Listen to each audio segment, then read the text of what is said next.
Hello friend, how are you? আশা করছি প্রত্যেকে ভালো আছো। আর আমিও চাই তোমরা প্রত্যেকে ভালো থাকো, সুস্থ থাকো এবং ভালোভাবে ক্লাসগুলি করতে থাকো। তো আজকে আমরা আবার নিয়ে চলে এসেছি একটি নতুন টপিক। এই টপিকটা কি? Topic number 2, narration change. প্রথম টপিক আমরা দেখেছিলাম যে ন্যারেশন চেঞ্জ কিভাবে করা হয় অ্যাসার্টিভ সেন্টেন্সে। তো অ্যাসার্টিভ সেন্টেন্সের দ্বিতীয় পার্ট নিয়ে চলে এসেছি, কারণ অনেকে আমাকে রিক্রুটমেন্ট করেছে যে ন্যারেশন চেঞ্জটা আরেকদিন করানো হোক। তো যাই হোক, ন্যারেশন চেঞ্জের কিছু অংশ বাদও ছিল, আজ আমরা সেগুলোকে সম্পূর্ণ করব। তো বেশি কথা না বলে সরাসরি চলে আসে আমাদের কি ন্যারেশন বডি। দেখো এখানে লেখা আছে কি narration change of assertive sentence. তো অ্যাসার্টিভ সেন্টেন্স করতে গেলে আমাদের কোন কোন নিয়মগুলো প্রয়োজন সেগুলো অবশ্য প্রথম ভিডিওতে বলা আছে, চাইলে তোমরা সেগুলো দেখে আসতে পারো। আর তাছাড়া আমি আরেকবার এখানে বলে দিচ্ছি। দেখো আমরা দেখব কি প্রথম লাইনটাকে, দেখো লেখা আছে ডাইরেক্ট স্পিচ আর একটা ইনডাইরেক্ট স্পিচ। ডাইরেক্ট প্রত্যক্ষ উক্তি, ইনডাইরেক্ট স্পিচ পরোক্ষ উক্তি। প্রত্যক্ষ উক্তি মানে কি? সরাসরি নিজে কথা বলা। পরোক্ষ উক্তি মানে অন্যজনের কথা বলা। যেমন আমি বললাম আমি স্কুলে যাব, আমার নিজের কথা। এখন রবি বলল যে আমি স্কুলে যাব, সেই কথাটা আমি তোমাকে বলছি। রবি বলল রবি স্কুলে যাবে, তাহলে কি এটা পরোক্ষ উক্তি। এই তো হয়ে গেল কি আমাদের ইনডাইরেক্ট স্পিচ। তো এখন দেখো যেখানে আমরা সেড টু পাবো সেখানে টোল্ড লিখবো। যেখানে বাইন্ডার অর্থাৎ দুটো বাক্যকে যুক্ত করব সেখানে কি লিখবো? দ্যাট। তারপরে দেখো নাউন বা pronoun according to change. According to change,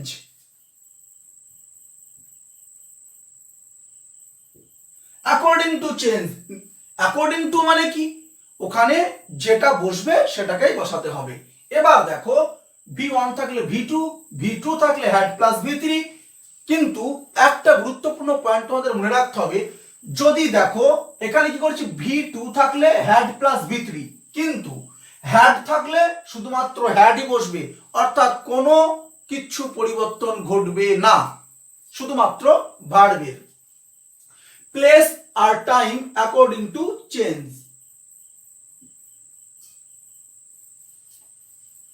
according to অর্থ কি? যেটা প্রয়োজন সেই অনুযায়ী পরিবর্তন করতে হবে।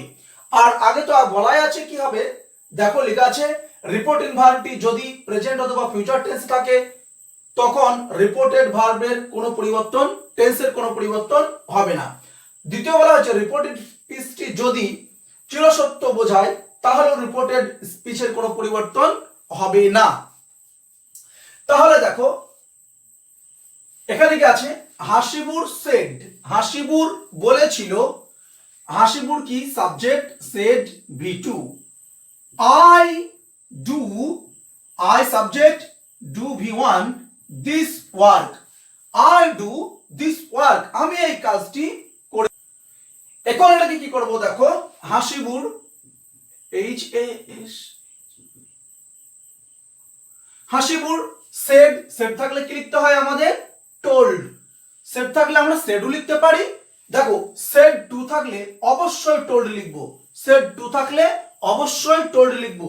কিন্তু যদি শুধুমাত্র সেড থাকে তাহলে আমরা সেড বসাতেও পারি, আবার টোল্ড বসাতেও পারি। তবে আমরা টোল্ড লিখবো না, সেডই লিখবো। কি লিখবো?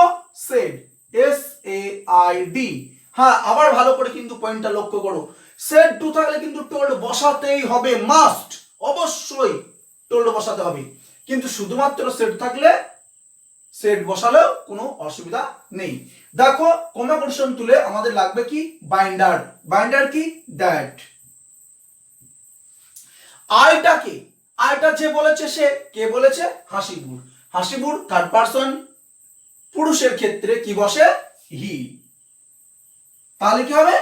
হি। ডু, দেখো V1, V1 থাকলে কি? V2, তাহলে কি করব? ডু থেকে ডিড, ডু থেকে ডিড। দিস ওয়ার্ক, দেখো এইখানে খুবই গুরুত্বপূর্ণ পয়েন্ট।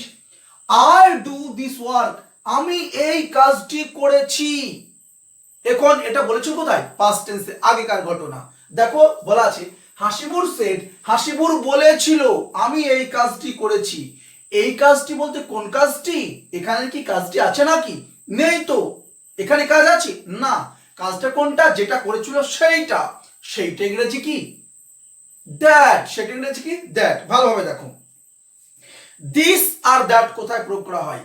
দিস বর্তমান যেটা কাছে আছে সেটা দিস, দ্যাট যেটা দূরে আছে, হতে পারে বর্তমান, হতে পারে অতীত, হতে পারে ভবিষ্যৎ। তাহলে দ্যাট কি, দ্যাট প্রেজেন্ট হতে পারে, ভবিষ্যৎ হতে পারে, আবার কি অতীতকালও হতে পারে, কিন্তু দিস সবসময় কি প্রেজেন্ট। তাহলে দেখো আমাদের দিসটিকে কি করতে হবে, এখন দ্যাট করে দিতে হবে। কি করতে হলো, দ্যাট। তারপরে কি বলতো, ওয়ার্ক, ওয়ার্ক ওয়ার্ক বসে যাবে। এই গেল কি ফুল আমাদের ন্যারেশন চেঞ্জ, ডাইরেক্ট থেকে ইনডাইরেক্ট। দ্বিতীয়বার দেখো, হাসিবুর সেড, হাসিবুর কি সাবজেক্ট, সেড কি V2, আইটা কি আগের মতোই subject, did V2, this work, work. এখন দেখো হাসিবুরকে কি করব, হাসিবুর লিখে দেব। এবার দেখো সেড, সেড থাকলে সেড, কম্বিনেশন দিলে দ্যাট। আইটাকে যে বলেছে সে, কে বলেছে হাসিবুর, তাহলে কি হবে হি। এবার দেখো V2 থাকলে কি লিখতে হয়, ডিড। দেখো ডু ছিল, ডু থেকে করেছে কি ডিড, V2, V1 থেকে V2। এবার আছে তো V2, V2 থাকলে কি করব, দেখো V2 থাকলে হ্যাড প্লাস V3, তাহলে কি করব, ডিডটা হ্যাডে পরিণত হবে, ডিডটা কি হবে হ্যাড। তার সঙ্গে ভালো করে দেখো, এখানে দেখো হ্যাড প্লাস V3, এই দেখো হ্যাড আর ডিডের V3 কি ডান, ডিডের V3 ডান। তাহলে দেখো হ্যাড প্লাস V3, আবার ভালো করে বুঝো, ডিড থেকে ডান, ডিডের V3 কি ডান, আর হ্যাডটা কি, হ্যাডটা অতিরিক্ত ভাবে এসছে, দিসটা কি হবে দ্যাট, ওয়ার্ক। কমপ্লিট। বেশ, পরেরটা দেখো, Hasibur subject, said V2, I subject, have V1, done V3, this work. এবার দেখো কি করব, হাসিবুর সেডকে সেড, কম্বিনেশন দিলে দ্যাট, আইটাকে হি। এবার দেখো হ্যাভ, হ্যাভ কি V1, V1 থাকলে V2 করতে হবে, তাহলে হ্যাভের V2 কি হ্যাড, ডান। দেখো হ্যাভটাকে কি করেছি, V1 থেকে V2 করে দিয়েছি, ডান ডান। দিস, দিসটা কি হয়ে যাবে দ্যাট, ওয়ার্ক। পরবর্তী দেখো, হাসিবুর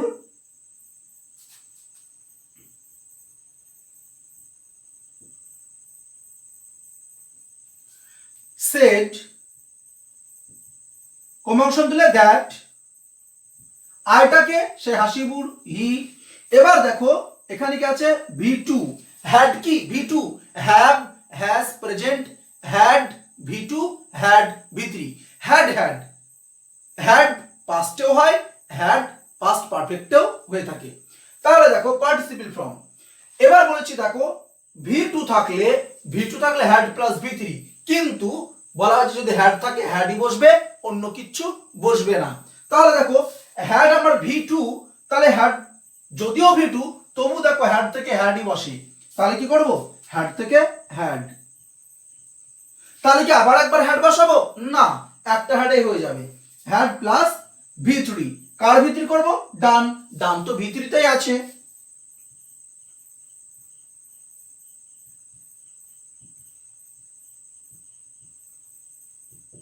হ্যাঁ বন্ধুরা, তাহলে কি বুঝতে পারলে ভালোভাবে দেখো, আমরা যখন V1 ছিল V2 করেছি, V2 ছিল হ্যাড প্লাস V3 করেছি, যখন আবার দেখো হ্যাভের V1 ছিল হ্যাড করেছি V2, আর যখন হ্যাড নিজেই ছিল তখন দেখো করেছি কি, তখন হ্যাড এর সঙ্গে কোনো কিছুই যুক্ত করিনি। ঠিক যেমন ধরো had plus done, had plus done, had থেকে হ্যাড করেছি কিন্তু হ্যাডটাকে কোনো পরিবর্তন করিনি, হ্যাড থেকে হ্যাডই আছে। তো এটাই ছিল এখানকার মূল পয়েন্ট। তাহলে তোমাদের কি লক্ষণীয় ছিল এখানে, কিভাবে ভার্বটাকে পরিবর্তন করতে হয়। তো বেশ, এটা গেল কি ভার্ব দিয়ে। চলো next, said to me my sister is singing a song. রহিম বলেছিল আমার বোন একটা গান গাইছে। তাহলে আমরা কি লিখবো, দেখো রহিম, said টুর জায়গায় কি লিখতে হয়, said টুর জায়গায় দেখো লেখা আছে told, told me কম্পাঙ্কশন তুলে that, এই দেখো বাইন্ডার কি that, কম্পাঙ্কশন তুলে কি that, my sister, my sister আমার বোন, আমার বোন বলতে কি আমার না, যে বলেছে তার, রহিমের বোন, রহিম his sister,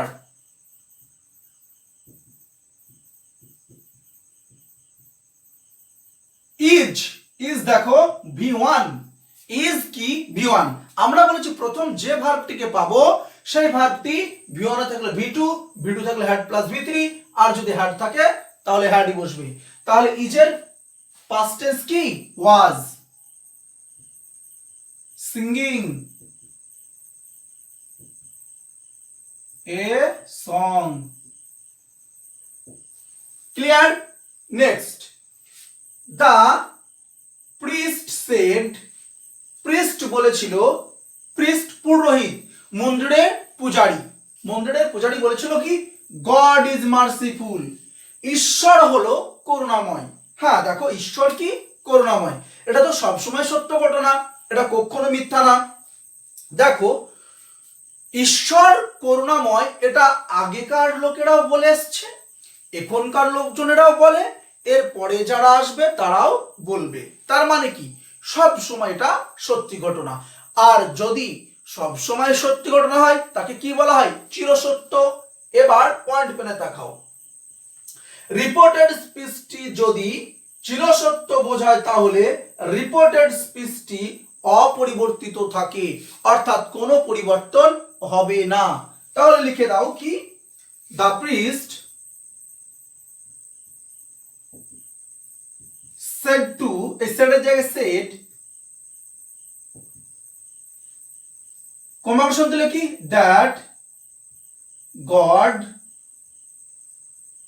is merciful,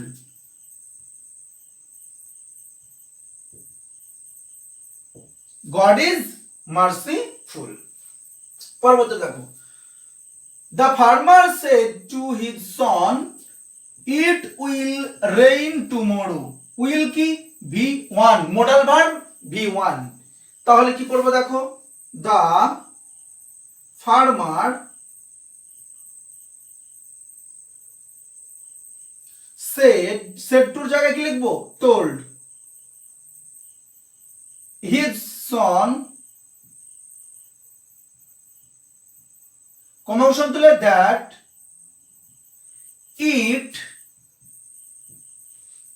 will এর পাস্ট টেন্স কি would, will এর পাস্ট টেন্স would। দেখো তোমাদের যখন ভার্ব পড়েছিলাম, ভার্বের পার্টে বলা হয়েছিল মোডাল ভার্ব গুলো দেখো শ্যাল থেকে শুড, উইল থেকে উড, যখন আমরা নেশন চেঞ্জ করব তখন কি করব, শ্যাল থেকে শুড, উইল থেকে উড। তাহলে শ্যাল থেকে কি লিখবো শুড, আর উইল থেকে উড। তারপরে রেইন টুমোরো, টুমোরো মানে কি, টুমোরো মানে পরের দিন, পরের দিন কি বলবো the next day.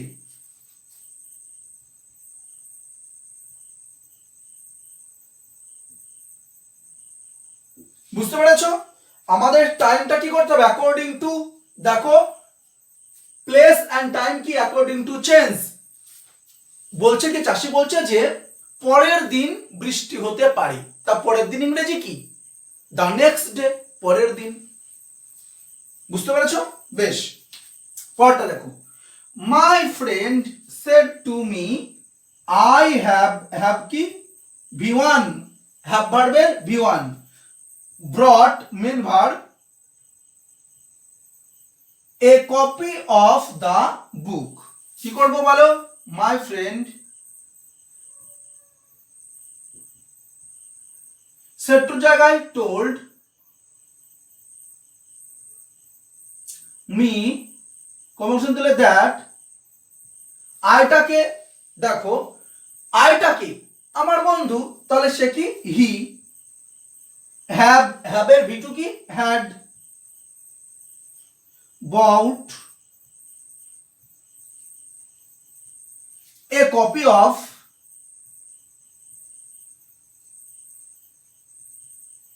the book এই তো এই রকমই কি বলতো প্রত্যেকটা নারেশন চেঞ্জ তোমাদের করতে হবে অ্যাসার্টিভ সেন্টেন্সের জন্য। তো যাই হোক বুঝতে পারছো একেবারেই সহজ নারেশন চেঞ্জ। তো এইভাবে তোমরা যদি নারেশন চেঞ্জ গুলো করতে থাকো অবশ্যই অবশ্যই তোমরা খুব ভালো রেজাল্ট করবে দেখে। আর অবশ্যই তোমরা কি করবে এই চ্যানেলটিকে সাবস্ক্রাইব করে রাখবে যাতে যে কোনো ভিডিও আপলোড করার সঙ্গে সঙ্গে তোমরা নোটিফিকেশনটা পেয়ে যাও। হ্যাঁ সব থেকে গুরুত্বপূর্ণ বিষয়টা কি আগামী 1/5/2020 1/5/2020 থেকে ফুল ইংলিশ কোচিং ক্লাস শুরু হচ্ছে। তার সঙ্গে থাকবে কি স্পোকেন ইংলিশ। অতএব যারা ইংরেজি শিখতে চাও কথা বলতে চাও এবং বিভিন্ন ধরনের উন্নত প্রযুক্তি ব্যবহার করতে চাও তাহলে অবশ্যই তোমরা কি করবে এই চ্যানেলটিকে সাবস্ক্রাইব করে রাখবে আর বন্ধুদের বলে রাখবে যে 1 তারিখ থেকে শুরু হচ্ছে স্পোকেন ইংলিশ ক্লাস।